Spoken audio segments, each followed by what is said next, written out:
नमस्कार दोस्तों। आज हम एएलपी टेक्नीशियन सीबीटी 2 के बेसिक साइंस एंड इंजीनियरिंग के क्वेश्चन देखेंगे जो 21 जनवरी 2019 को फर्स्ट शिफ्ट में पूछे गए थे।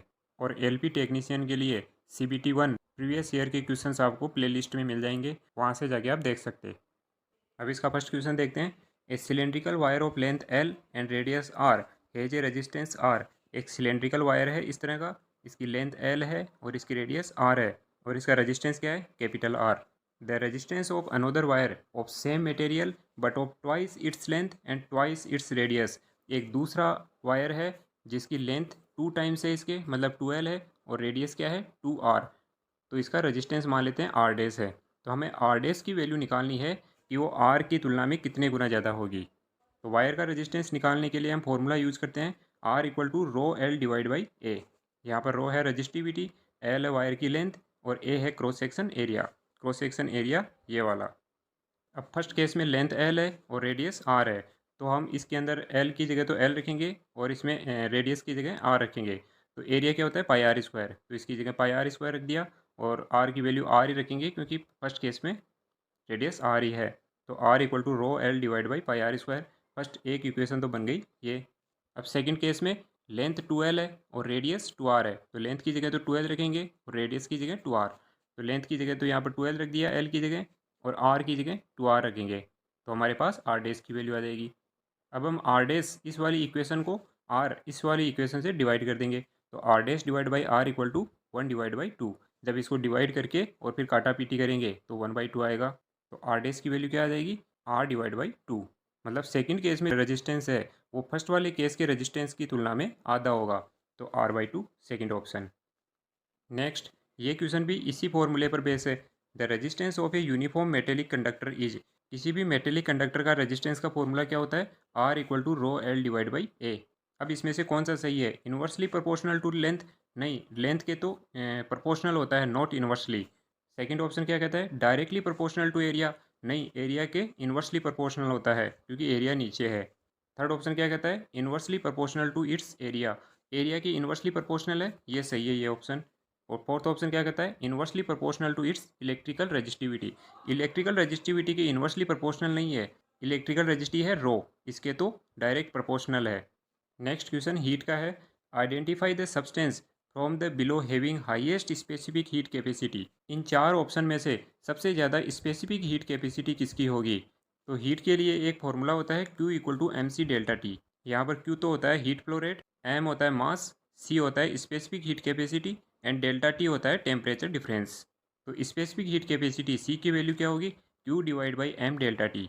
तो स्पेसिफिक हीट कैपेसिटी होती है यूनिट मास और यूनिट टेम्परेचर डिफरेंस के लिए हीट फ्लो रेट, उसी को क्या बोलेंगे, स्पेसिफिक हीट कैपेसिटी। और ये सबसे ज़्यादा होती है वाटर के लिए, क्योंकि वाटर के लिए जो हाइड्रोजन बॉन्ड्स होते हैं उनको ब्रेक करने के लिए सबसे ज़्यादा एनर्जी की ज़रूरत पड़ती है।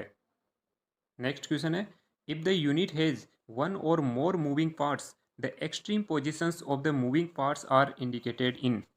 कोई भी मशीन पार्ट है, अगर उसकी इंजीनियरिंग ड्राइंग बना रहे हैं तो उसके जो एक्सट्रीम पार्ट्स है उसके लिए हम कौन सी लाइंस का यूज़ करते हैं? तो उसके लिए हम यूज़ करते हैं long dashed double dotted narrow line. ये किस तरह की दिखती है, ये लंबा डेस और ये 2 डॉट, फिर एक लंबा डेस, फिर 2 डॉट, फिर लंबा डेस, इस तरह से चलता चला जाता है। अब यहाँ पर एक ये डिज़ाइन दी हुई है, इसमें कौन से पार्ट के लिए कौन सी लाइंस का यूज़ करते हैं ड्राइंग में, वो यहाँ पर कंप्लीट डिटेल दी हुई है। आप इसका स्क्रीनशॉट ले सकते हो बाद के लिए, नहीं तो हम CBT 1 के बाद इसको कंप्लीट डिटेल से पढ़ेंगे, तब आपको अच्छे से समझ में आ जाएगा। अगला क्वेश्चन है, find the velocity in meter per second that a car will achieve after 20 second if it start and accelerate at 3.2 meter per second square. मतलब एक कार है, उसकी हमें वेलोसिटी निकालनी है कितने सेकंड के बाद, 20 सेकंड के बाद। अगर वो जीरो स्पीड से शुरू होती है और एक्सलेशन क्या है उस कार का, त्वरण क्या है, 3.2 मीटर पर सेकंड स्क्वायर। तो इसके लिए हम न्यूटन की इक्वेशन यूज करेंगे v equal to u plus a t. तो v तो हमें निकालना है, u जीरो हो जाएगा क्योंकि वो रेस्ट से स्टार्ट होती है, वो जस्ट स्टार्ट ही हो रही है, तो u की वैल्यू जीरो रख दी। प्लस एक्सलेशन क्या है, हमें क्या दिया है 3.2, तो 3.2 रख दिया। और टाइम कितना दे रखा है 20 सेकेंड, तो यहाँ पर 20 रख दिया। जब इसको सॉल्व करेंगे तो वेलोसिटी आएगी 64 मीटर पर सेकेंड। थर्ड ऑप्शन करेक्ट है हमारा। नेक्स्ट क्वेश्चन है, if we compare the effort arm length with the load arm length in class 3 lever then which of the following is true. तो सबसे पहले तो ये क्लास 1, क्लास 2, क्लास 3 लीवर्स क्या होते हैं उनके बारे में देखते हैं। अब ये हमारे पास फर्स्ट क्लास, सेकंड क्लास और थर्ड क्लास लीवर दिए हुए हैं। अब फर्स्ट क्लास लीवर में तो क्या होता है, यहाँ पर लोड रख देते हैं एक साइड में, और बीच में क्या होता है फलक्रम, और एक साइड में एफर्ट लगा देते हैं। मतलब फलक्रम के दोनों साइड में एक तरफ लोड होगा और एक तरफ एफर्ट होगा। और सेकंड क्लास लीवर में इसमें क्या होता है, इसमें फलक्रम होता है एक एंड पे, और बीच में लोड होता है, कोई भी वजन रखेंगे वो बीच में होगा और एक एंड पर एफर्ट लगाएंगे। और थर्ड क्लास लीवर में क्या होता है, थर्ड क्लास लीवर में एक एंड पर फुलक्रम होता है और बीच में एफर्ट होता है और एक एंड पर लोड होता है। अब सेकंड क्लास लीवर और थर्ड क्लास लीवर में क्या डिफरेंस है, इसमें तो लोड जो है वो बीच में लग रहा था, और थर्ड क्लास लीवर में लोड कहाँ पर लग रहा है, एक एंड पर लग रहा है। तो हमारा क्वेश्चन थर्ड क्लास लीवर पर बेस्ड है। अब वापस हमारे क्वेश्चन पर आते हैं, वो डायग्राम यहाँ पर बना लेते हैं। ये हमारा डायग्राम बन गया, ये एफर्ट और ये लोड। तो हमें ऑप्शन दे रखे हैं और पूछ रहा है कि क्लास 3 लीवर लीवर के लिए इनमें से कौन सा ऑप्शन सही होगा। तो इसमें फोर्थ ऑप्शन देखते हैं, effort arm length is always less than load arm length. मतलब जो एफर्ट वाली लेंथ है वो लोड वाली लेंथ से कम होगी। तो एफर्ट जो है वो फलक्रम के पास में है, और लोड जो है वो फलक्रम से दूर है। तो फलक्रम से ये वाली एफर्ट वाली डिस्टेंस तो कम होगी, और लोड वाली डिस्टेंस ज़्यादा होगी हमेशा। तो एफर्ट वाली जो लेंथ है वो हमेशा लोड वाली आर्म लेंथ से कम होगी। तो हमारा fourth option is the correct answer. अगला क्वेश्चन है, 1 horse power 1 HP equal to कितने वाट, 1 हॉर्स पावर कितने वाट के बराबर होता है। तो ये तो आपको डायरेक्ट याद रखने की ज़रूरत है, 746 वाट के बराबर होता है। अगला क्वेश्चन है, how much heat should be transfer to a 100 gram block of aluminium. Specific heat दे रखी है हमें 900 joule per kg kelvin to increase its temperature by 10 degree centigrade. तो हमें हीट कितनी ट्रांसफ़र हो रही है वो निकालनी है। तो इस वाले फॉर्मूले पर बेस एक पीछे भी क्वेश्चन आ चुका है। तो ये वाला फॉर्मूला हम हीट का यूज़ करेंगे, Q equal to M C delta T. तो Q इक्वल टू एम कितना दे रखा है, मास कितना है 100 ग्राम, इसको किलोग्राम में कन्वर्ट करेंगे तो 1000 से डिवाइड करके लिखेंगे 0.1। और सी स्पेसिफिक हीट कैपेसिटी कितनी है 900, तो यहाँ पर रख दिया 900। और डेल्टा टी टेम्परेचर डिफरेंस कितना है 10 डिग्री सेंटीग्रेड, तो यहाँ पर रख दिया 10। तो जब इनको मल्टीप्लाई करेंगे तो क्यू की वैल्यू आएगी हमारे पास 900 जूल, जो second option is the correct answer. Next question है, two resistors, one of 20 ohm and other is 30 ohm are connected in parallel. तो यहाँ पर देखो 20 ओम और 30 ओम का रजिस्टेंस, इन दोनों को पैरेलल में कनेक्ट कर दिया। अब this combination is connected in series with a 8 ohm register. ये वाला जो दोनों का कॉम्बिनेशन है इसको 8 ओम रजिस्टर के साथ सीरीज में कनेक्ट कर देंगे, एंड ए 12 वोल्ट बैटरी, और इन सब को एक 12 वोल्ट बैटरी से कनेक्ट कर देंगे। तो क्या पूछ रहा है हमें, the current in the 30 ohm register is. ये वाला जो रजिस्टर है 30 ओम, इसमें हमें करंट निकालना है, इस वाले वायर में कितना करंट फ्लो होगा। तो देखो ओम्स लॉ का फॉर्मूला होता है V equal to I R. तो करंट क्या हो जाएगा, I equal to V upon R. Total current निकाल रहे हैं हम, इसमें से जो फ्लो हो रहा है ये वाला, ये टोटल करंट निकालेंगे पहले तो I इक्वल टू वोल्टेज कितना है, बैटरी कितने की है 12 वोल्ट की। और जब इनको सोल्व करेंगे तो टोटल रजिस्टेंस कितना आएगा, पहले तो ये पैरेलल में है 20 और 30, तो 1/R इक्वल टू 1/20 प्लस 1/30। इसको सोल्व करेंगे और फिर इसमें 8 ऐड कर देंगे क्योंकि ये सीरीज में है। तो हमारे पास टोटल रेजिस्टेंस कितना आएगा 20 ओम। तो टोटल करंट निकालने के लिए voltage divide by total resistance, तो आएगा हमारे पास 3 डिवाइड बाई 5 एम्पियर। ये वाला आई आ जाएगा 3 डिवाइड बाई 5 एम्पियर।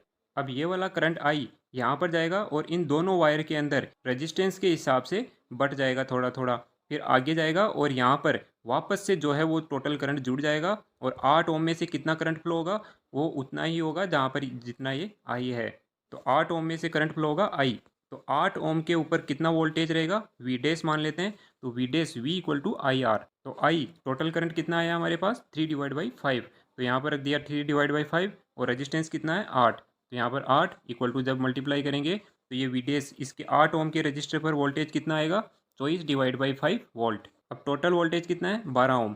12 ओम में से 24 डिवाइड बाई 5 वोल्ट, ये तो 8 ओम के रजिस्टर पर आ गया। और बाकी का 12 में से अब 24 डिवाइड बाई 5 को माइनस कर देंगे, वो वोल्टेज कहाँ पर आएगा, इस वाले पैरेलल कॉम्बिनेशन पर। तो जब 12 में से 24 डिवाइड बाई 5 को माइनस करेंगे तो हमारे पास आ जाएगा 36/5 वोल्ट। तो हमारा ये जो वी डबल डैश की वैल्यू है ये आ जाएगी हमारे पास 36 डिवाइड बाई 5। अब ये वी डबल डैश की वैल्यू 30 ओम के ऊपर भी उतनी ही होगी और 20 ओम के ऊपर भी उतनी ही होगी, क्योंकि ये दोनों पैरेलल में है तो वोल्टेज दोनों पर सेम होगा। तो 30 ओम के रजिस्टर पर वोल्टेज आ गया हमारे पास। तो अब करंट निकाल सकते हैं हम। करंट निकालने के लिए क्या करेंगे, V डिवाइड बाई आर। तो इस पर वोल्टेज आ गया हमारे पास 36 डिवाइड बाई 5। तो 36 डिवाइड बाई 5 रखेंगे, और आर रजिस्टेंस की जगह क्या रखेंगे 30 ओम, क्योंकि इसका रजिस्टेंस है 30। तो जब इसको सोल्व करेंगे तो हमारे पास आई डैश की वैल्यू आएगी 0.24 एम्पियर। तो 30 ओम के रजिस्टेंस वाला जो ये वायर है इसके अंदर से 0.24 एम्पियर की धारा प्रवाहित होगी। तो हमारा चौथा ऑप्शन सही हो जाएगा। नेक्स्ट क्वेश्चन है, when using an isometric view you line up the drawing along the three axes that are separated by from each other. तो सबसे पहले तो देखते हैं ये आइसोमेट्रिक व्यू क्या है। तो हमारे पास ये एक क्यूब है जिसका आइसोमेट्रिक व्यू लिया गया है। तो आइसोमेट्रिक प्रोजेक्शन में 3D वस्तुओं को 2D में विजुअली रिप्रेजेंट किया जाता है। एक क्यूब को इस तरह से देखेंगे कि इसके जो बाकी के दूर वाले कॉर्नर्स है वो हमें बराबर डिस्टेंस पे दिखाई दे, तो ये बन जाएगा एक क्यूब का आइसोमेट्रिक प्रोजेक्शन। क्यूब होता है एक 3D ऑब्जेक्ट और इसको हमने 2D में पेपर पर रिप्रेजेंट कर दिया। अब इस क्यूब की जो 3 डायमेंशंस है ये वाली और ये वाली, अब इन तीनों की टोटल एंगल है 360 डिग्री। अब इसमें कितने सेक्शंस बन रहे हैं 3, 1 2 3। 3 से डिवाइड करेंगे जब 360 को तो क्या आएगा 120 डिग्री। हर एक सेक्शन में कितना एंगल डिस्ट्रीब्यूट होगा 120 डिग्री का। अब हमारे क्वेश्चन पे चलते हैं वापस। ये देखो, व्हेन यूजिंग आइसोमेट्रिक व्यू, जब आइसोमेट्रिक व्यू यूज करते हैं you line up the drawing along 3 axes that are separated. वो जो 3 एक्सेस थी इस तरह की, इनके बीच में एंगल कितना था 120 डिग्री का। तो 120 degree is the correct answer, क्योंकि 360 को हमने 3 से डिवाइड किया था तो कितना आया था 120। अगला क्वेश्चन देखते हैं, what is the maximum number of auxiliary views of any given object. कोई भी ऑब्जेक्ट लिया हुआ है, जिस तरह से ये ऑब्जेक्ट लिया हुआ है, इसके मैक्सिमम कितने ऑक्सिलरी व्यूज होंगे। तो इसका फ्रंट व्यू कौन सा ये वाला, और इसका साइड व्यू कौन सा ये वाला, और टॉप व्यू ये वाला। अब इन तीनों को छोड़ करके बाकी किसी भी साइड से अगर हम देखेंगे तो वो होता है उसका ऑक्सिलरी व्यू। इसके अंदर भी हम 3D वस्तुओं को जो है 2D में रिप्रेजेंट करने के लिए इसका यूज़ करते हैं। अब ये देखो, एक ऑक्सिलरी व्यू का एग्जांपल दिया हुआ है। ऑक्सिलरी व्यू में साइड व्यू, फ्रंट व्यू और टॉप व्यू को छोड़ करके किसी भी एंगल से देखेंगे दूसरे से तो वो हमारा ऑक्सिलरी व्यू होगा। तो इसमें देखो, इसमें किसी एंगल से इसको देख रहे हैं इस साइड से, तो ये वाले ऑब्जेक्ट की शेप हमें कैसी दिखाई देगी, इस तरह की दिखाई देगी। अभी इसमें ज़्यादा दिमाग नहीं लगाना, ये मैंने समझाने के लिए आपको बताया है। हम CBT 1 के बाद इसको डिटेल से पढ़ेंगे तब आपको अच्छे से समझ में आएगा। तो हमें पूछा है कि maximum number of auxiliary views किसी भी ऑब्जेक्ट में कितने होंगे। तो फ्रंट व्यू, साइड व्यू और टॉप व्यू को छोड़ करके हम कितने टाइप से उस ऑब्जेक्ट को देख सकते हैं। तो ऐसे तो इनफाइनाइट नंबर ऑफ एंगल्स है जिनसे हम उस ऑब्जेक्ट को देख सकते हैं। तो ऑक्सिलरी व्यूज जो है उसके मैक्सिमम नंबर कितने होंगे, इनफाइनाइट। अगला क्वेश्चन देखते हैं, a steel rod with the thermal conductivity of 50.2 watt per meter kelvin has an area of cross section 0.02 meter square. एक स्टील रोड है इस तरह की, इसकी थर्मल कंडक्टिविटी हमें 50.2 दे रखी है और क्रॉस सेक्शन एरिया 0.2 दे रखा है। जो इस साइड वाला ये एरिया है ये कितना है 0.2, और इसकी लेंथ 15 सेंटीमीटर है। ये यहाँ से यहाँ तक की लेंथ कितनी है 15 centimetre. If the two ends of the rod are maintained at a temperature difference of 300 degree centigrade. इस वाली साइड, ये वाली साइड और ये वाली साइड के बीच में टेम्परेचर डिफरेंस कितना है 300 डिग्री का। The rate of heat flow through the road, तो इस वाली रोड के बीच में से हीट का कितना फ्लो होगा, कितनी हीट फ्लो होगी वो हमें निकालना है। तो इसके लिए हम फॉर्मूला यूज करेंगे हीट फ्लो के लिए, Q equal to K A multiply delta T divide by delta X. यहाँ पर के तो है थर्मल कंडक्टिविटी, ए है cross section area, delta T है टेम्परेचर डिफरेंस, और डेल्टा एक्स कितना है इन दोनों साइड के बीच में डिस्टेंस, जो कि हमें 15 सेंटीमीटर दे रखी है। तो सारी वैल्यू इसमें पुट कर देंगे। के की वैल्यू तो 50.2 है, एरिया कितना है 0.2 मीटर स्क्वायर, तो यहाँ पर 0.2 मीटर स्क्वायर रख दिया। और डेल्टा टी टेम्परेचर डिफरेंस कितना है 300 डिग्री का, और डेल्टा एक्स इन दोनों के बीच का ये लेंथ कितना है 15 सेंटीमीटर। अब इस 15 सेंटीमीटर को जब मीटर में कन्वर्ट करके लिखेंगे तो 0.15 यहाँ पर रख देंगे। तो जब इसको सॉल्व करेंगे तो क्यू की वैल्यू कितनी आएगी 2008 जूल पर सेकंड, और इसको किलो जूल पर सेकंड में कन्वर्ट करने के लिए 1000 से डिवाइड करेंगे तो 2.008 जूल किलो जूल पर सेकंड, जो कि लगभग 2 किलो जूल पर सेकंड के बराबर है। अगला क्वेश्चन देखते हैं, a 12 volt battery is connected parallel to a 5 ohm register. एक ये 5 ओम का रजिस्टर है और ये एक 12 वोल्ट की बैटरी है। तो ये हमने डायग्राम बना लिया। Find the current supplied by this battery, तो ये कितना करंट सप्लाई करेगी। तो इसके लिए हम ओम्स लॉ का यूज करेंगे, V equal to I R. तो आई की वैल्यू गई V डिवाइड बाई आर। यहाँ पर वोल्टेज हमें दिया है 12 वोल्ट और रजिस्टेंस दिया है 5 ओम, तो 12 डिवाइड बाई 5, और जब इसको लिखेंगे तो 2.4, जो कि फर्स्ट ऑप्शन में दिया है। नेक्स्ट क्वेश्चन है, first aid for strains, sprains and constitution is packed in the abbreviation RICE which stands for rest, icing, compression and.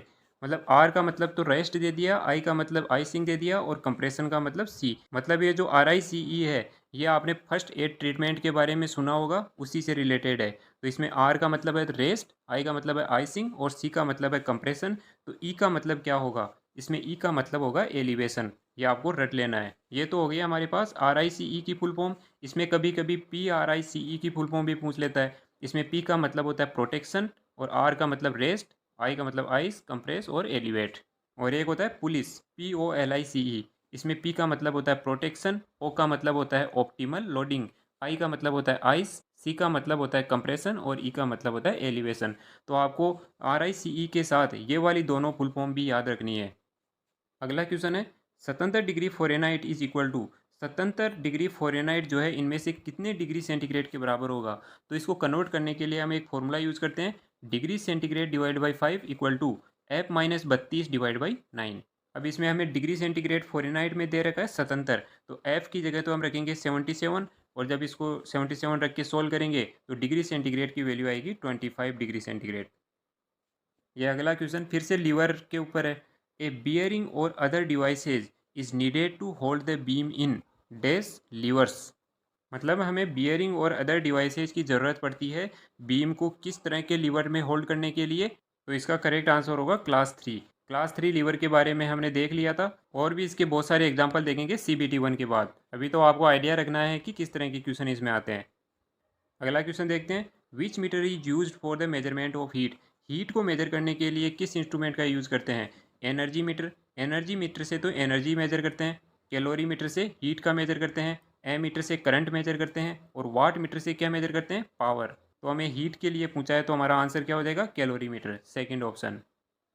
अगला क्वेश्चन है, a car accelerating for 2 seconds would cover इतने times distance of a car accelerating for only 1 second. मतलब एक car जो है वो दौड़ रही है, एस्केलेट हो रही है 2 सेकेंड के लिए और एक कार एस्केलेट हो रही है सिर्फ 1 सेकेंड के लिए। तो जो 2 सेकेंड के लिए एस्केलेट हो रही है वो कितने गुना ज़्यादा डिस्टेंस कवर कर लेगी 1 सेकेंड वाले की तुलना में। तो इसके लिए हम न्यूटन की इक्वेशन यूज़ करेंगे, एक S = UT+1/AT²। अब इसमें u की वैल्यू तो जीरो हो जाएगी क्योंकि क्वेश्चन में दे रखा है car start from rest. Car जो है पहले रुकी हुई थी फिर स्टार्ट हुई, तो इनिशियल वेलोसिटी तो जीरो हो जाएगी। और same escalation in both the case, और एस्केलेशन दोनों में सेम लेना है। तो पहले केस में तो 2 सेकेंड के लिए चल रही थी तो t की जगह रख देंगे 2 और जब इसको सोल्व करेंगे तो s की वैल्यू आएगी 2a। और सेकेंड केस में 1 सेकेंड के लिए चल रही थी तो t की जगह रखेंगे 1 और जब सोल्व करेंगे तो s डैश की वैल्यू आएगी a/2। अब मान लेते हैं कि ये जो 2a है ये a/2 का x टाइम्स है, तो 2a = x × a/2। अब जब इनको सोल्व करेंगे a से a कट जाएगा और x की वैल्यू आएगा हमारे पास 4। तो 2 सेकेंड के लिए जो चल रही थी कार वो 4 गुना ज़्यादा डिस्टेंस कवर कर लेगी 1 सेकेंड जो कार चली उसके लिए। Fourth option is the correct answer, 4। अगला क्वेश्चन है, electric current was considered to be the flow of. मतलब एक सर्किट के अंदर इलेक्ट्रिक करंट के फ्लो का क्या कारण है। इलेक्ट्रिक करंट पॉजिटिव से निकलता है और इस तरह से घूमता है, तो ये पॉजिटिव चार्ज के कारण घूम रहा है या नेगेटिव चार्ज के कारण। तो देखो बैटरी के जो ये साइन है इसमें ये वाला जो बड़ा वाला एंड है इसको तो हम लेते हैं प्लस और छोटे वाले को लेते हैं माइनस। तो माइनस से निकलते हैं इलेक्ट्रॉन, तो इलेक्ट्रॉन का फ्लो होगा इस तरह से। लेकिन हम करंट को शो करते हैं कि ये पॉजिटिव वाले चार्ज से निकल रहा है। मतलब इलेक्ट्रॉन जिस साइड में फ्लो हो रहे हैं उसके अपोजिट साइड में करंट का फ्लो हो रहा है। तो अगर इसमें नेगेटिव एंड से अगर नेगेटिव चार्ज निकल रहा है तो पॉजिटिव एंड से पॉजिटिव चार्ज निकलेगा। तो पॉजिटिव चार्ज इस साइड में फ्लो हो रहा है तो करंट भी इस साइड में ही फ्लो हो रहा है। तो पॉजिटिव चार्ज का फ्लो जो है वही हमें करंट का फ्लो बताएगा। तो first option is the correct answer. Next question है, 1 kWh of energy is equal two joule. 1 kWh energy में कितना जूल होता है।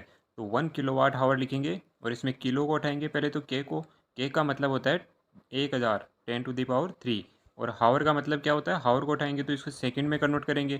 तो 1 घंटे में कितनी सेकंड होती है, 3600। तो 3600 से मल्टीप्लाई करेंगे, जब इन तीनों को मल्टीप्लाई करेंगे तो हमारे पास आंसर आएगा 3.6 × 10⁻6 जूल। नेक्स्ट क्वेश्चन है, which vitamin is needed for the proper clotting of blood.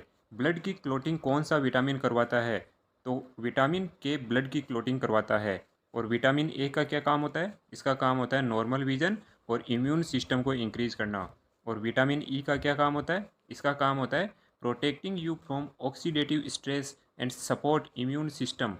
और विटामिन डी का क्या काम होता है? इसका काम होता है कि बॉडी के अंदर कैल्शियम और फास्फोरस को एब्जॉर्ब करना और उसको रिटेन करना। तो हमारा क्वेश्चन था कि ब्लड क्लोटिंग के लिए कौन सा विटामिन जिम्मेदार है? तो फोर्थ ऑप्शन विटामिन के। नेक्स्ट क्वेश्चन है, एक continuous and close path of an electric current is called. Electric current का एक क्लोज पाथ उसको क्या बोलते हैं? उसको बोलते हैं इलेक्ट्रिक सर्किट। और जंक्शन क्या होता है? जहाँ पर बहुत सारी वायर जो है एक जगह आकर के मिलती है उसको बोलते हैं जंक्शन। और शॉर्ट सर्किट किसको बोलते हैं? जब किसी वायर में रेजिस्टेंस बहुत कम हो जाता है और उसमें से करंट का फ्लो बहुत ज़्यादा हो जाता है। जब हाई करंट का फ्लो होगा तो वो वायर गर्म होकर के पिघल जाएगा और वहाँ पर शॉर्ट सर्किट हो जाएगा। और मैग्नेटिक सर्किट क्या होता है? मैग्नेटिक सर्किट होता है फ्लो ऑफ मैग्नेटिक फ्लक्स। जैसे इलेक्ट्रिक सर्किट में इलेक्ट्रिक करंट का फ्लो होता है, वैसे मैग्नेटिक सर्किट में मैग्नेटिक फ्लक्स का फ्लो होता है। नेक्स्ट क्वेश्चन है, ozone at the higher level of atmosphere is a product of molecule. मतलब ओजोन एटमॉस्फेयर के हायर लेवल पर किन मॉलिक्यूल्स का प्रोडक्ट होता है? तो इसके लिए हम पहले एक रिएक्शन देखते हैं कि कौन सी रिएक्शन हायर एटमॉस्फेयर में होती है। हायर एटमॉस्फेयर में क्या होता है? O2 होती है, ऑक्सीजन। जब ऑक्सीजन के ऊपर यूवी रेडिएशन, यूवी किरणें पड़ती है तो ये क्या बन जाता है? ये O और O में टूट जाता है। अब क्या होगा? जो O2 दूसरी O2 का जो मॉलिक्यूल है वो इस O से रिएक्ट करेगा और ओजोन बना लेगा O3। तो यूवी रेडिएशन ओजोन का निर्माण भी करती है। तो वापस से हमारे क्वेश्चन पे आते हैं, ozone at higher level of atmosphere is a product of. तो हायर लेवल एटमॉस्फेयर में ओजोन किन मॉलिक्यूल्स का प्रोडक्ट होता है? यूवी रेडिएशन और ऑक्सीजन। क्योंकि पहले ऑक्सीजन के ऊपर यूवी रेडिएशन पड़ रही थी तभी वो O और O में टूटा। तो इसका आंसर होगा UV radiation acting on oxygen, third option. Next question है, when you double the speed of a car it takes times more distance to stop it. अगर हम स्पीड कार की स्पीड को डबल कर देते हैं तो वो एक्स्ट्रा कितनी डिस्टेंस चलेगी पहले की तुलना में? तो इसके लिए हम न्यूटन की एक इक्वेशन लगाएंगे, V square equal to U square plus 2as। अब इसमें इनिशियल वेलोसिटी जीरो मान लेते हैं क्योंकि इनिशियल वेलोसिटी का जिक्र नहीं किया है क्वेश्चन में। तो इसको जीरो मानेंगे तो क्या इक्वेशन बन जाएगी? V square equal to 2as। अब वो बोल रहा है कि स्पीड को डबल कर देते हैं, तो डबल कर देते हैं तो v की जगह क्या रख देंगे? 2v। तो जब इसका स्क्वायर हो जाएगा तो ये बन जाएगा 4v square equal to 2a dash. Second case में हम डिस्टेंस मान लेते हैं कि s डैश चलती है। अब इन दोनों को डिवाइड करेंगे तो हमारे पास s डैश की वैल्यू आएगी 4s। मतलब पहले की तुलना में वो 4 गुना ज़्यादा दूरी तय करेगा। तो fourth option is the correct answer. Next question है, identify the variable from below that does not describe the behaviour of a gas. मतलब एक गैस का बिहेवियर का पता लगाने के लिए इनमें से किसकी ज़रूरत नहीं है? तो सबसे पहले तो एक गैस, रियल गैस और आइडल गैस दो टाइप की होती है। दोनों की इक्वेशन देखते हैं कौन कौन सी होती है। तो ये दो इक्वेशन दे रखी है। ये इक्वेशन तो है रियल गैस के लिए और ये वाली इक्वेशन है आइडल गैस के लिए। ये दोनों ही इक्वेशन जो है टाइम पर डिपेंड नहीं कर रही है, समय पर। ये सिर्फ डिपेंड कर रही है प्रेशर, वॉल्यूम और टेम्परेचर पर। तो अब वापस अपने क्वेश्चन पर आते हैं। ये बुक पूछ रहा था कि बिहेवियर ऑफ गैस किस पर डिपेंड नहीं करता? तो टेम्परेचर पर तो डिपेंड करता है, वॉल्यूम पर भी डिपेंड करता है और प्रेशर पर भी डिपेंड करता है। ये टाइम पर डिपेंड नहीं करता है। तो second option is the correct answer. Next question है, good housekeeping is fundamental to. अगर गुड हाउस कीपिंग, अच्छी हाउस कीपिंग होगी तो इनमें से क्या होगा? इनमें से गुड सेफ्टी होगी, अच्छी सेफ्टी होगी। नेक्स्ट क्वेश्चन है, थ्री रजिस्टर्स 80 ओम, 120 ओम और 240 ohm are connected in parallel. ये तीनों रजिस्टेंस पैरेलल में कनेक्टेड है। A 12 volt battery is connect across these combination of registers. ये इन तीनों रजिस्टर के कॉम्बिनेशन के साथ एक 12 वोल्ट की बैटरी को कनेक्ट कर दिया जाता है। Find the current drawn from the battery. Battery से निकलने वाला करंट, मतलब टोटल करंट हमें पूछा है। टोटल करंट निकालने के लिए I equal to V divide by R, ohm's law लगाएंगे। इसमें टोटल वोल्टेज तो हमें दे रखा है 12 वोल्ट और टोटल रेजिस्टेंस क्या हो जाएगा? अगर ये पैरेलल में है तो इनका रिजल्टेंट रेजिस्टेंस निकालने के लिए कैसे निकालेंगे? 1/r equal to 1/80 plus 1/120 plus 1/24। जब इनको सोल्व करेंगे तो r की वैल्यू आएगी 40। तो रेजिस्टेंस की जगह रख देंगे 40 और जब इसको डिवाइड करके आंसर निकालेंगे तो हमारे पास टोटल करंट की वैल्यू आएगी 0.3 ampere fourth option. Next question है, a 0.5 kg ball is released from the top of a building of height 20 metre. एक 20 मीटर ऊंची बिल्डिंग है, उसके टॉप से एक आधे किलो की बॉल को ड्रॉप किया जाता है, गिराया जाता है। Find the kinetic energy of the ball just before it hits the ground. जब वो ज़मीन से टकराने वाली होती है तो उस टाइम उसकी काइनेटिक एनर्जी या गतिज ऊर्जा क्या होगी। तो उसने नीचे आते आते जो गतिज ऊर्जा गेन की, उतनी ही उसने पोटेंशियल एनर्जी लॉस कर दी ऊपर से नीचे आने में। तो loss of potential energy equal to gain of kinetic energy. तो काइनेटिक एनर्जी निकालने के लिए हम पोटेंशियल एनर्जी निकाल लेते हैं, और पोटेंशियल एनर्जी का फॉर्मूला होता है mgh। एम की वैल्यू हमें दे रखी है 0.5 kg, जी की वैल्यू क्या आएगी 10, 9.8 नहीं आएगा, इसने दे रखा है क्वेश्चन में 10, तो हमें 10 ही रखनी है। मल्टीप्लाई हाइट कितनी है, हाइट दे रखी थी हमें 20 मीटर बिल्डिंग की, तो 20 यहाँ पर रख देंगे, और जब इसको मल्टीप्लाई करेंगे तो आंसर आएगा 100। तो fourth option is the correct answer. Next question है, the acceleration due to gravity on the moon is 1/6 of that on earth, hence an object weighing 12 newton on earth will weigh on the moon. मतलब gravitational acceleration moon का earth की तुलना में 1/6 है। तो अगर किसी ऑब्जेक्ट का वेट ज़मीन पर 12 न्यूटन है तो मून पर कितना होगा, तो वेट होता है W इक्वल टू mg। तो ग्रेविटेशनल एक्सलेशन अगर 1/6 हो गया तो वेट भी क्या हो जाएगा 1/6। तो अगर वेट 12 न्यूटन है ज़मीन पर तो मून पर कितना हो जाएगा, 12 में 6 से डिवाइड कर देंगे तो क्या आएगा 2 newton, second option. Next question है, the physical place where a computer stores information is called. Information या कोई भी डाटा कहाँ पर स्टोर करता है कंप्यूटर, हार्ड डिस्क में स्टोर करता है। मोडेम, पीओपी, वाईफाई इनमें स्टोर नहीं करता है, ये सब नेटवर्क से रिलेटेड है। नेक्स्ट क्वेश्चन है, the SI unit of electrical resistivity is. R का फॉर्मूला हम जानते हैं कि आर इक्वल टू क्या होता है, resistance rho multiply L divide by A. इस पर 3 क्वेश्चन पूछ चुका है सेम पेपर में इस वाले फॉर्मूले पर। तो इसमें रजिस्टिविटी की यूनिट क्या होगी, ओम मीटर, और एम्पियर पर मीटर ये किसकी यूनिट होती है, ये होती है मैग्नेटिक फील्ड स्ट्रेंथ। और वोल्ट पर मीटर ये किसकी यूनिट होती है, ये इलेक्ट्रिक फील्ड स्ट्रेंथ। और टेस्ला किसकी यूनिट होती है, टेस्ला होते हैं मैग्नेटिक फ्लक्स डेंसिटी की यूनिट, या इसको हम मैग्नेटिक बी फील्ड स्ट्रेंथ भी बोलते हैं। तो हमारे क्वेश्चन का आंसर होगा fourth ohm meter. Next question है, an object start from rest. एक ऑब्जेक्ट पहले स्थिर था और फिर चलना शुरू करता है at x equal to 0 meter पर, when and moves with constant acceleration of 3 metre पर सेकेंड स्क्वायर। और उसका एक्सलेशन क्या है, त्वरण है 3 मीटर पर second square. During its journey from x equal to 13.5 metre to x equal to 54 metre, its average velocity is. मतलब वो जब उसकी स्पीड 13.5 मीटर पर है और उसकी स्पीड 54 मीटर पर है, दोनों स्पीड का हमें एवरेज बताना है। तो इसके लिए हम न्यूटन की इक्वेशन यूज़ करेंगे, V square equal to U square plus 2as। तो पहले केस के लिए जो x इक्वल टू 13.5 है उसके लिए लगाते हैं, तो V square equal to U square क्या हो जाएगा, u तो स्थिर अवस्था में था पहले, तो u तो 0 हो जाएगा, प्लस 2 मल्टीप्लाई एक्सलेशन, त्वरण कितना है 3 मीटर पर सेकेंड स्क्वायर, तो यहाँ पर रख दिया 3। और s डिस्टेंस कितनी है 13.5 इनिशियल केस में, तो 13.5। जब इनको मल्टीप्लाई करेंगे तो वी स्क्वायर की वैल्यू आएगी 81, और v की वैल्यू आ जाएगी, इसका रूट कर देंगे तो 9। अब फिर से एक बार यही इक्वेशन लगाएंगे x इक्वल टू 54 मीटर के लिए, तो V square equal to U square plus 2s। इसमें भी u तो 0 हो जाएगा इनिशियल वेलोसिटी, तो 2a एक्सलेशन तो 3 ही रहेगा सेम ही, और s डिस्टेंस कितनी है 54 मीटर। तो जब इसको सोल्व करेंगे तो आएगा 324, और जब इसका रूट करेंगे तो v की वैल्यू आएगी 18। पहले तो स्पीड थी 9 मीटर पर सेकेंड, और सेकेंड केस में 18 मीटर पर सेकेंड, तो इन दोनों को जोड़ के 2 से डिवाइड कर देंगे तो इनका एवरेज आ जाएगा, और जब इसको सोल्व करेंगे तो आंसर आएगा हमारे पास 13.5। एवरेज वेलोसिटी आ जाएगी 13.5। First option is the correct answer. Next question है, the density of an ideal gas can be doubled by halving the. तो आइडल गैस का फॉर्मूला होता है P equal to rho R T, density की form में। तो इसमें हमें बोल रहा है कि डेंसिटी को डबल करने के लिए हम इनमें से किसको हाफ करें।